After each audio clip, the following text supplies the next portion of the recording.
Okay. Jaya Radha Madhava Kunja Bihari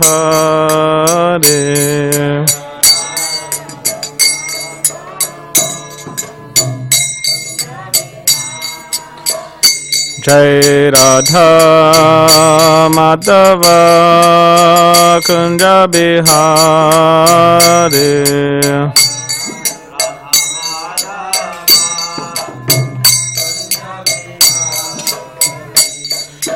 Gopi Jana Vallabha Girivaradari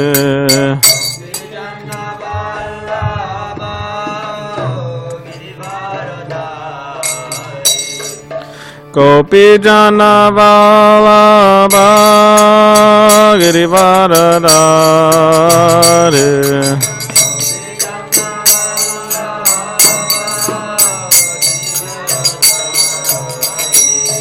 Yashodanandana Braja Jana Ranjana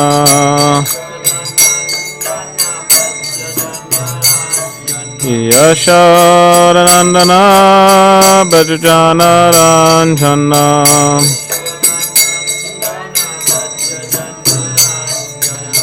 Yamuna Tira Vanachari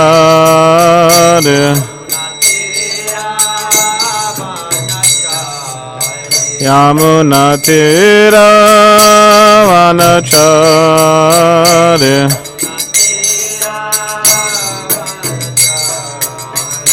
Jai Radha Madhava Kunja Bihari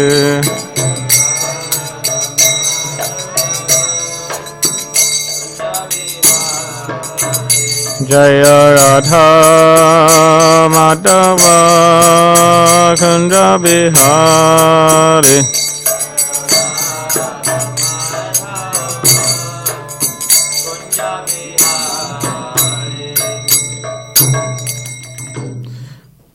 Jai Vishnupada Paramahamsa Parivrajacharya Ashtottara Shatashi Srimad Divine Grace A.C. Bhaktivedanta Swami Prabhupada Ki Jai Jai Vishnupada Paramhamsa Parivrajacharya Ashtottara Shatashi Srimad Divine Grace Srila Bhakti Siddhanta Saraswati Thakur Prabhupada Ki Jai Ananta Koti Vaishnava Vrinda Ki Jai. All glories to the assembled devotees, all glories to the assembled devotees, all glories to the assembled devotees, all glories to Shri Guru and Shri Gauranga.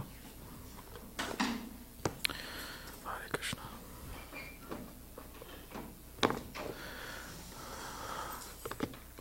So it's Nimbarkacharya's, was it disappearance or appearance? You forgot. Okay, well I forgot too. So did anyone else remember? All right. It was today. It's today. So we could just read about Nimbarkacharya.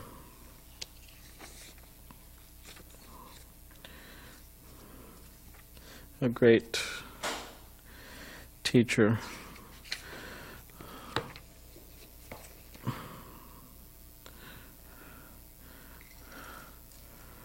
All right, so here's something about Sri Nimbarkacharya.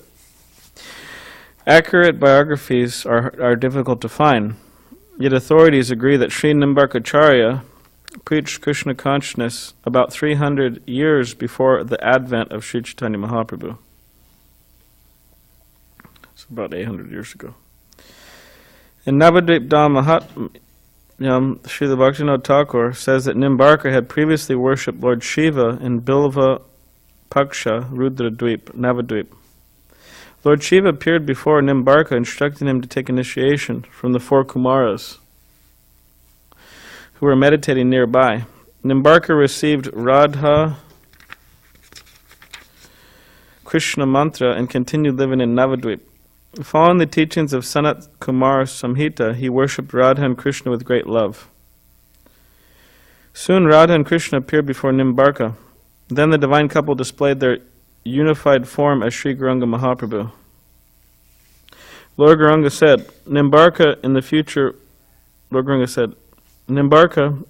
when I begin my Sankirtan movement, I will personally preach the perfect transcendental philosophy of Achintya Bheda Abheda Tattva. I will take the essence of the philosophies of Madhva, Ramanuja, Vishnu Swami.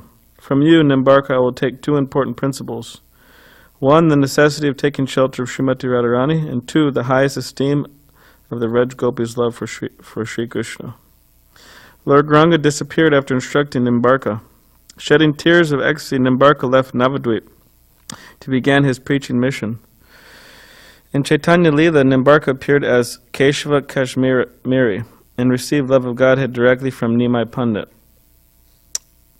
There are striking similarities between the Gaudiyas and Nimbarkas. The followers of Nimbarka accept the 6 forms of surrender, practice the 9 limbs of bhakti, and believe in the Dasamula, the 10 cardinal points of Gaudiya philosophy. They also worship Radha and Krishna in Vrindavan. They worship Srimati Radharani as the topmost devotee, and they accept the gopis' love for Krishna is supreme. Well, maybe he'll say now. I think he's going to say now. With beads, bhajans, and kirtans, the Nimbarkas chant their version of the Mahamantra. So that's different, something we don't do.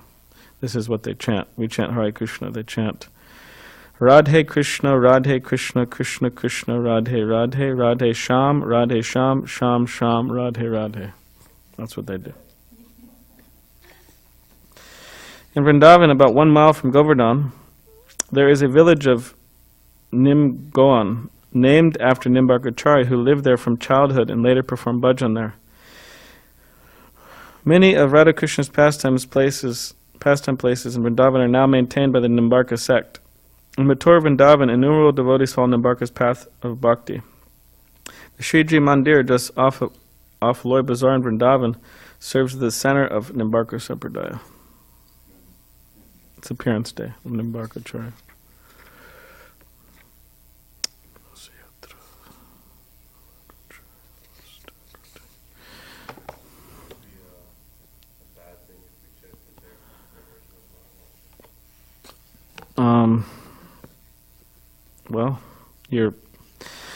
If you're following Prabhupada, then he instructed a certain way, namely to chant Hare Krishna. You could chant once a day.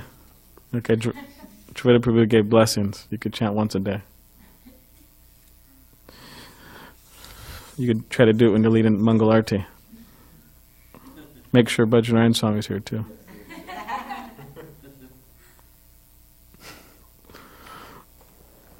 Okay, so. All right, so it's text 6. No, excuse me, 20. Why is it on? Okay. I guess, yeah, you read a lot. I guess this book didn't have it. You weren't reading from this book, that's why.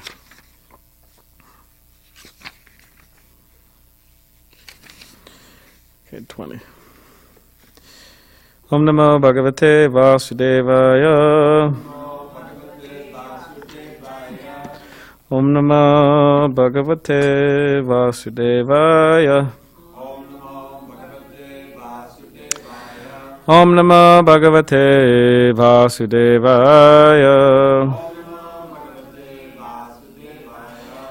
Okay, so Canto 4, entitled Creation of the Fourth Order, Chapter 8, Dhruva Maharaj leaves home for the forest, and text 20.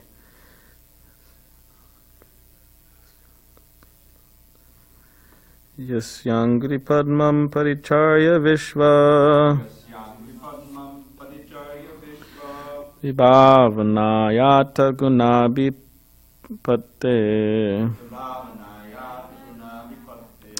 Rajod Yatishtat Kalu Parameshtam Param Chitatma Shvasanabhivandyam Yasyangri Padmam Paricharya Vishva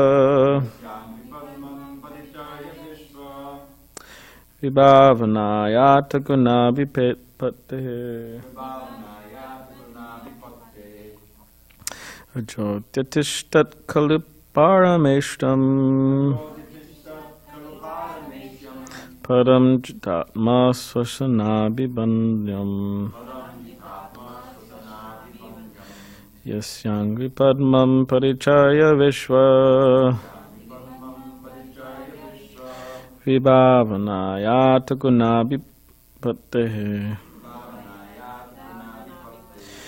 Ajotitishtat kaluparameshyam Param jitatma swashanabhibandyam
All right.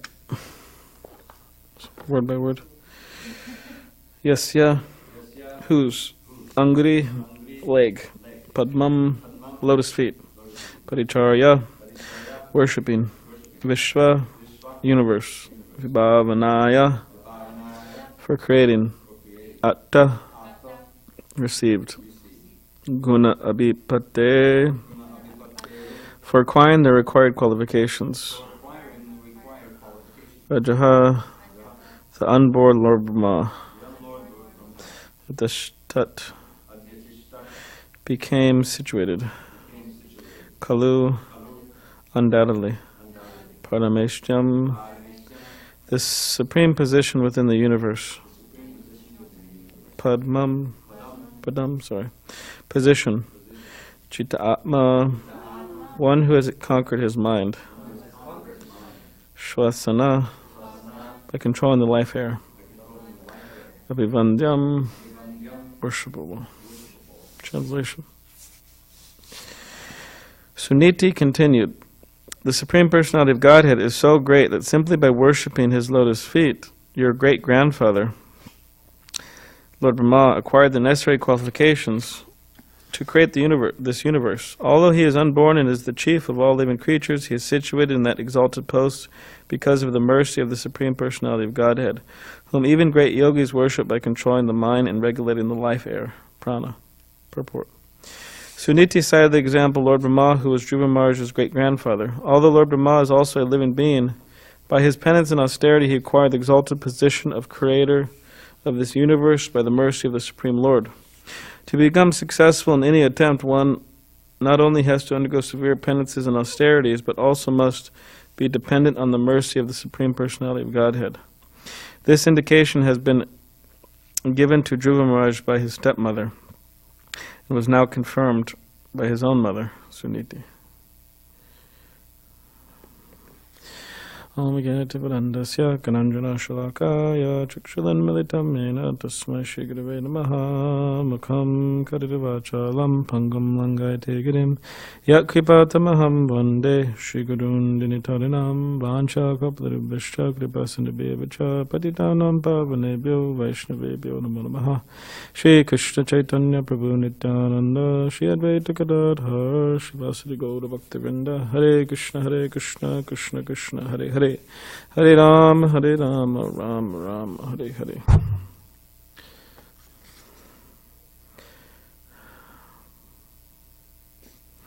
So sometimes within our lives, things don't always go like we want them to, right? Ever had that experience?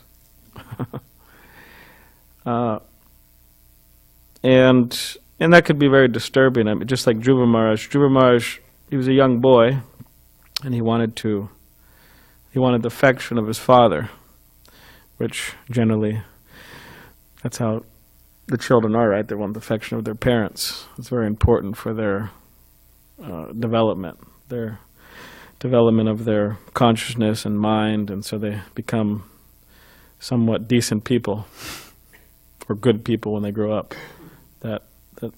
That's very important, that affection from the parents. So, in this particular case, Dhruva Maharaj's father was a great king, Uttanapad, right? And he happened to have 2 wives. So that's somehow or other what kings would do sometimes. They'd have 2 wives.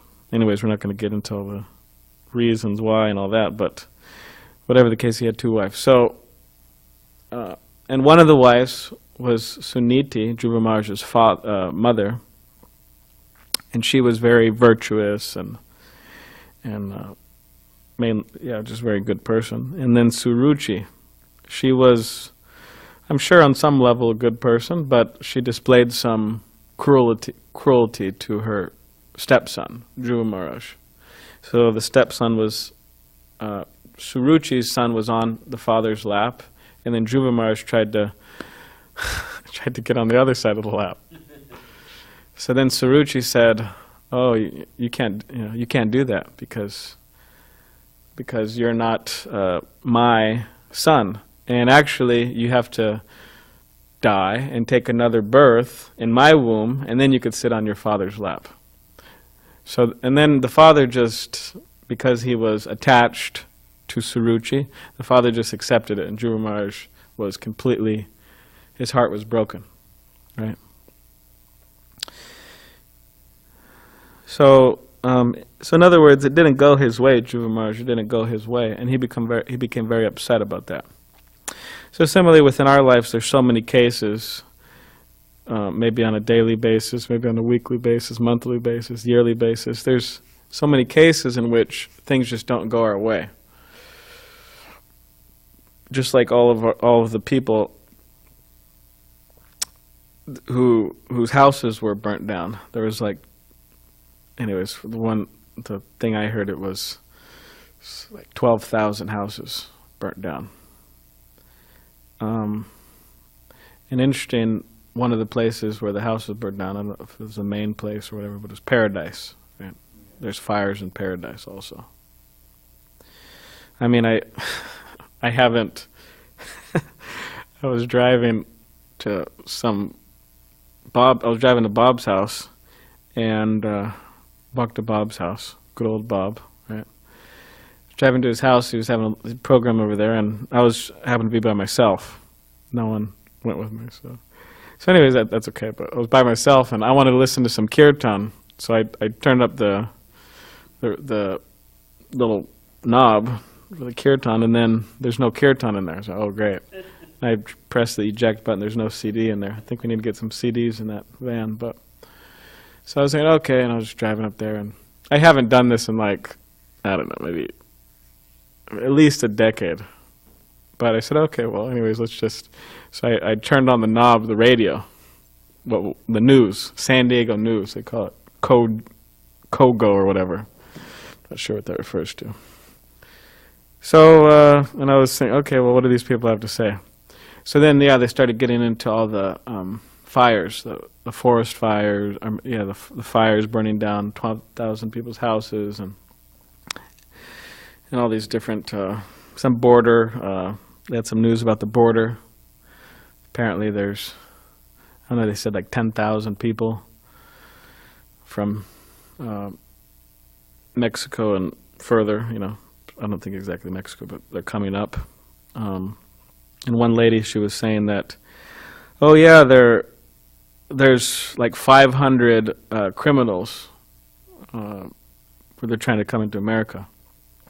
And what they're doing is they're pushing all the women and children in front. Anyways, that's what she was saying. I don't know. So whatever the case is, but specifically is a lot of it was about the fires, right? And Srila Prabhupada gave that example that you in a forest you have two bamboo, trees, and then the wind will move those trees, and sometimes they'll rub against each other, and they'll create a fire. So no human created the fire, but the trees themselves created the fire. So Prabhupada gave the example that within our lives, it's just like that we don't want a fire, or we don't want a disaster, or we don't want to undergo any struggle, right? But it just happens automatically within relationships, within family relationships between friends. It happens. It's fire. And as we sing, those who attend the morning program every morning, or sometimes, we sing every morning, Samsara Davana Lita Loka, that this material existence is just like a blazing forest fire. And in order for that forest fire to go out, we need the rain from the clouds.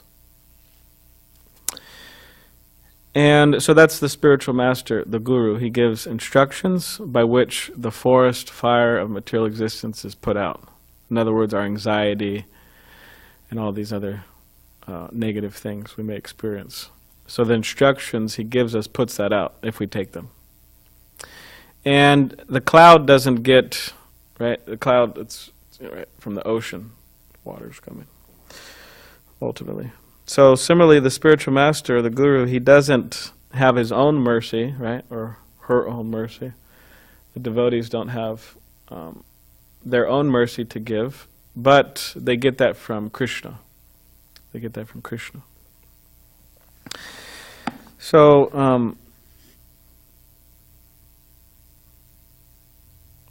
yeah, it's a great, you could say, art, how to, right, they have like the art of living. Some people, they give seminars and write books with the art of living.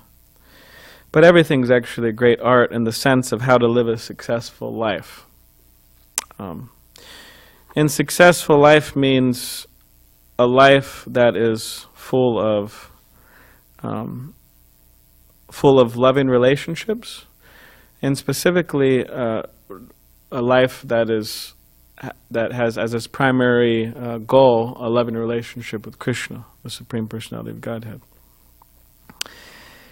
And the more we could try to be in that mood, or the more we could try to develop those loving relationships, then the more our life is successful.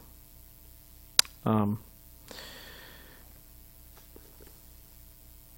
Rupa Goswami, one of our great teachers, he says, Dadati Pritigrinati Guyam Aikati Prichati Punkte Bojate Chaiva Shadvidhim Priti Lakshanam. So it says that there's 6 loving exchanges. Does anyone want to say what those are? Yes, Jamal, or one of them, or 2 of them, or inspiring, mystically, and revealing one's mind.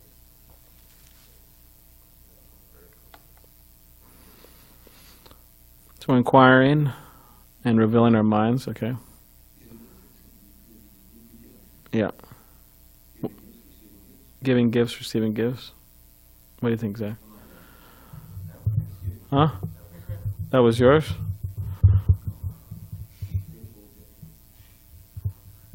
prasadam, giving prasadam, accepting prasadam. Those are the 6 loving exchanges. So those are, I mean, they're pretty easy to do, actually. They're not very complicated. You find out what a person needs or likes or wants, and you get that as a gift. You can just give it to them. It's not very, and then the person accepts it. It's not very complicated. And same with prasadam, right? You find out what the person likes, and then you prepare that for them, offer the food to Krishna, and then just give it to him. And similar with revealing our minds. I mean, one devotee was telling me recently, I won't say his name because I don't know if he feel absolutely comfortable, but he was telling me that he was traveling with his spiritual master, His Holiness Giraj Swami, and in Northern California, and he said that Giraj Swami was just being really, really tough on him. Just like really, just giving him, yeah, you could say, kind of a hard time, and being really, correcting him, chastising him, on and on like that. So sometimes when people are like that, it's actually very difficult, because people are, you feel, oh God, what did I do wrong, or what's the... So they went on like that, and it was going on for like a week. For a whole week, this was happening. I mean, it's hard to deal with that even for 5 minutes or a day or something. When somebody you love is being kind of heavy with you, or, chastising you, correcting you, it's difficult. So it went on for a whole week, and this devotee was just, he was just having a really hard time. So then they arrived in Santa Barbara, and then Giraj Swami, His Holiness Giraj Swami, was telling his disciple that, okay, so do you know how to go to this place to pick this devotee up, to a hotel or something, because we need you to pick him up. And then he said, I'm going to give you the directions. So I told this devotee that, okay, you take a left, and then you take a right, and then you take another left, and then you go straight, and it's there. But he was saying it kind of like strongly. And then the devotee just wasn't getting it, like, oh, what do you mean? And he said, you take a left, you take a right, you go straight, and then it's right there. And the devotee still was, he said, oh, what's wrong with you? Why can't you understand that? It's a simple thing. And he told him again, it's simple. What's your problem? He was, and then this devotee, he finally said, oh, I can't take this. You can't treat me like this, and you're giving me a hard time, and it was his disciple. I can't deal with this. And then Giraj Swami, he just kind of became very cool and relaxed, and he smiled and he said, I've been trying to make you angry for 1 whole week. And he said, finally you've expressed yourself. And he said that you have a type of personality that you have a hard time expressing yourself. And that's not healthy. You need to learn how to express yourself. If you're unhappy about something, you have to say that. So that's how. And then I'm sure that was a really good lesson for him. So yeah, he was telling me that. So yeah, within our relationships, which are the most successful when they're based on Krishna consciousness, we have to learn how to express ourselves to individuals. Like if something's bothering us, or even if there's something that's not related to the particular individual, we need to express something to them. Or else it's just, it's unhealthy. It could produce all types of challenging emotions within ourselves that really destroy relationships. So we have to learn how to reveal our minds, express ourselves to devotees. And this is called, these are the loving exchanges. So, and if one doesn't have these, then one, they become very disturbed. Just like Dhruva Maharaj, he wanted his affection of his father, but he didn't get it, so he became really disturbed. And then his stepmother said, you have to worship Krishna, take birth in my womb, and then you could have the affection of your father. And his mother, Suniti, said that, yes, you have to go to God, because God will help you. And then he asked, oh, well, where's God? And then she said, oh, well, I heard, the sages, they go to the forest and look for God. So then he went to the forest, a young boy, Dhruva. He left home. That's what the chapter's called. He leaves home. And then as Krishna arranges, he arranged that Narada Muni appeared, right? There's that verse, Brahmande Brahmatikon Bhagavan Jiv, Guru Krishna Prasade Bhai Bhakti Lata Bij, that the soul is wandering from species to species, planet to planet, all over. And the fortunate soul, Bhagavan Jiv, they, by the mercy of Krishna, they come in contact with a bona fide guru, a spiritual master, spiritual teacher. And by coming in contact with the teacher links them up to Krishna. That's the idea.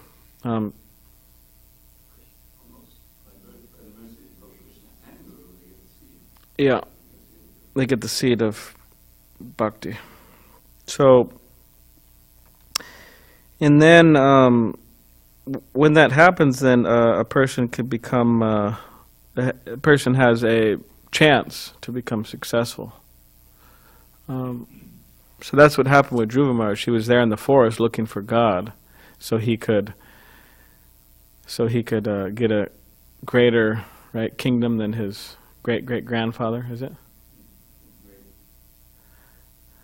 Okay, great-grandfather. And Narada Muni appeared and he told him, okay, you chant this mantra, Om Namo Bhagavate Vasudevaya, and so many other things he told him to do. And then Krishna appeared before him, or Vishnu. He came down and he had darshan of God. He got to see. And then from there, Dhruva Maharaj actually didn't want anything material. He just wanted that loving relationship with Vishnu or Narayan. So, so this is the idea that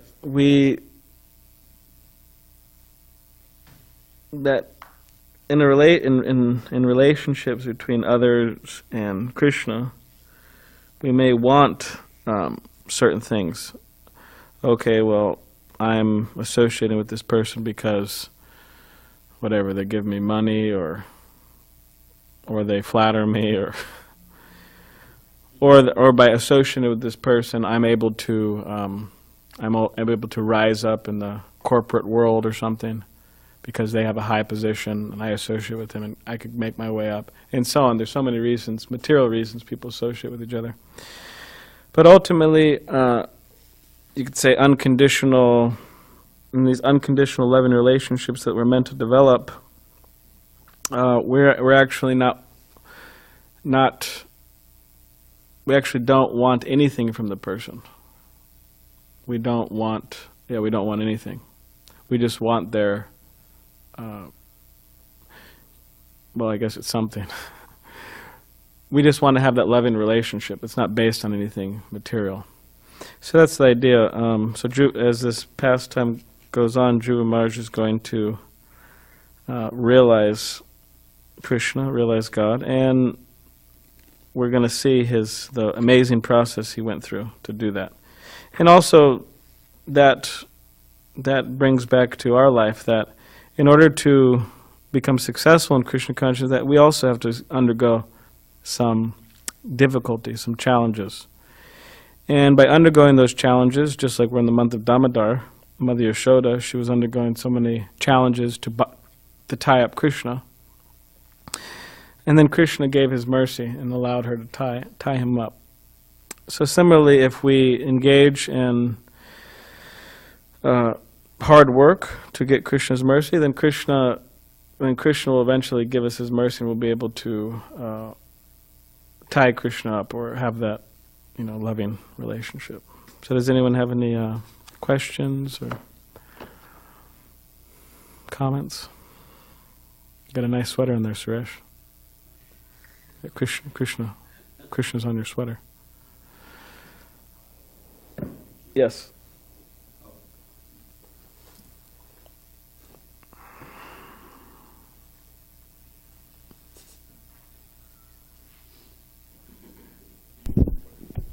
Hare Krishna. Oh, it's almost out. It's interesting to see the contrast between the two mothers. Here's Suniti, and I like to point out, you guys weren't here, that her name means very virtuous. And the other queen, who was the favorite, was very beautiful. So the king was favoring the very beautiful one, but he was ignoring the virtuous one. But this Suniti, she actually defers to Suruchi. Suruchi was told Dhruva, if you want to sit on the king's lap, you have to take birth from my womb, and in order to do that, you have to worship the Supreme Personality of Godhead. So Suruchi says, in the previous verse, whatever Suniti says, whatever Suruchi, your stepmother, told you, though very harsh, is factual. So this is the heart of a real Vaishnava. You know, she's not envious. She's not displaying any envy of her co-wife, even though the co-wife was on a lower platform. But she's taking the essence of what she said, and she's applying it to Dhruva, and further instructing him how he can be successful. And the whole thing was kind of a change-up by Narada, because he knew that if Dhruva actually followed his instructions, he would become so purified that he didn't even want the kingdom at the end. He just wanted Krishna. So, you know, there's some of that also in the way Prabhupada preached. You mentioned the 6 loving exchanges.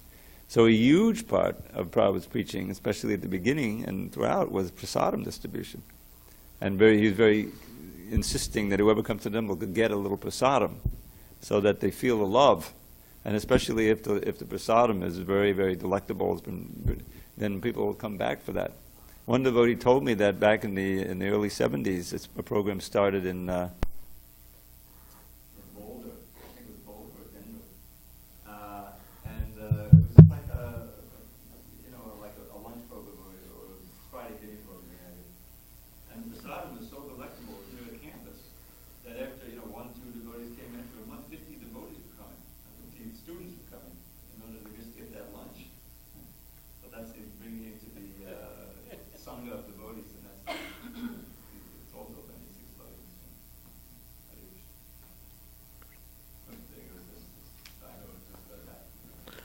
Yeah.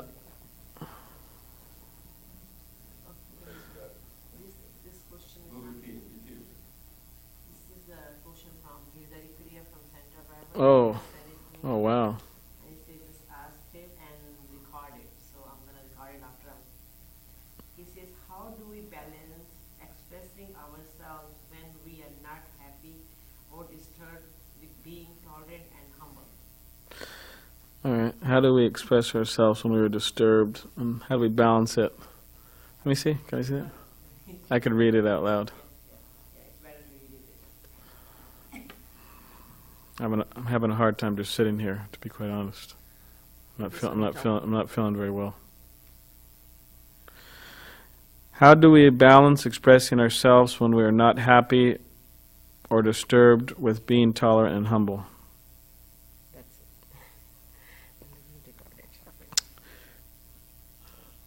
it. Well, a lot of the times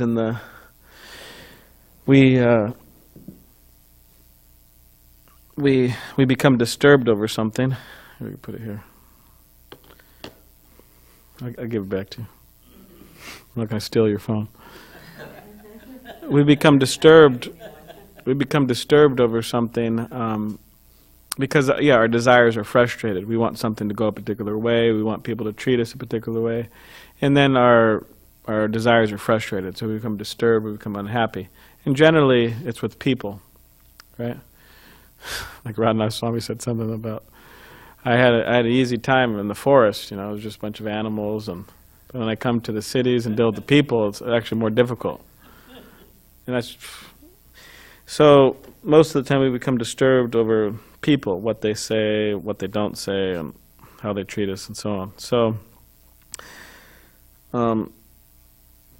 a lot of the times too, therefore Rupa Goswami, he is advising us to learn how to control our senses.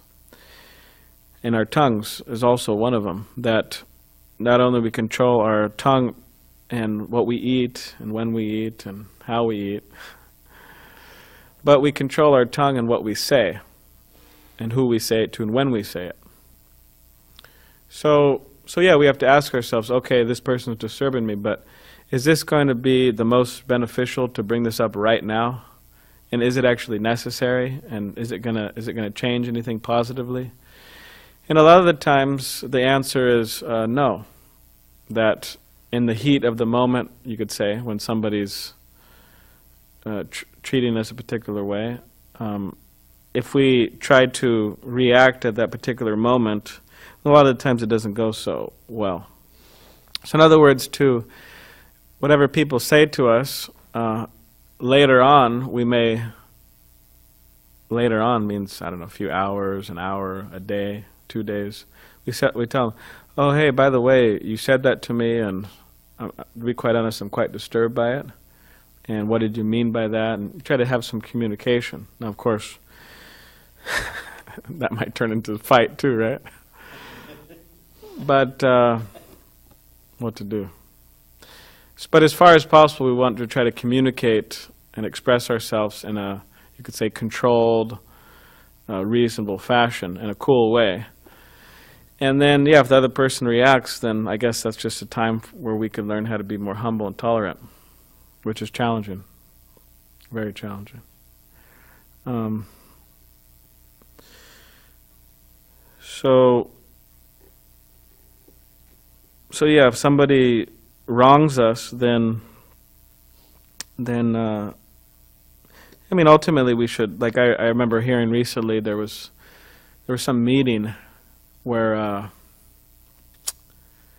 Krishnada's Giraj Swami was in Juhu, and there was some meeting, and things were getting kind of heated, the conversation, and I'm not sure what his reaction was, but apparently a devotee actually, with their mouth, they actually spit on his face, right in a meeting. I mean, imagine you're having a meeting about, you know, book distribution or BBT or God knows what, some manager meeting, and then somebody just, you know, spits right in your face. I mean, that's just like absolutely horrible. And a lot of people, they, you know, that's, all right, now I'm going to stand up, and now I'm going to, you know, grab you by the shirt, and then I'm going to take my fist and, you know, put it in your face. You know, we're going to go outside, and, you know, we'll take care of this like men, right? We'll go to the, you know, alley, and a lot of people will do that. I mean, even devotees, I would think.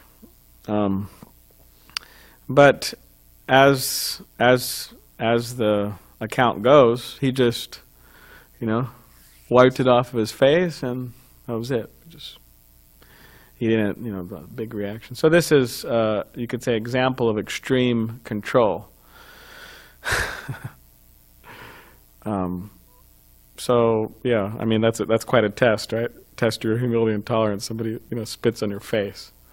So we may not have to go through that, but yeah, people will, you know, may call us names, may try to this, that, so many things. So yeah, we have to learn how to be tolerant and not so reactive. Like Tirthamaj was telling me, he was walking on the boardwalk here, and some guy, he saw some guy, and another guy kind of went up to him in kind of, you could say, an aggressive manner, but he actually wasn't directing his aggression towards him. And immediately the guy who was, you know, supposedly getting attacked, his fist went up, you know. It was like a just reaction. He wasn't planning on it. So a lot of it within our lives, we have to learn how to control our reactions. That's the idea. So Dravida Prabhu will give a, anyways, so that's something. Does anyone, anyways. All right. Granted, Srimad Bhagavatam ki jai.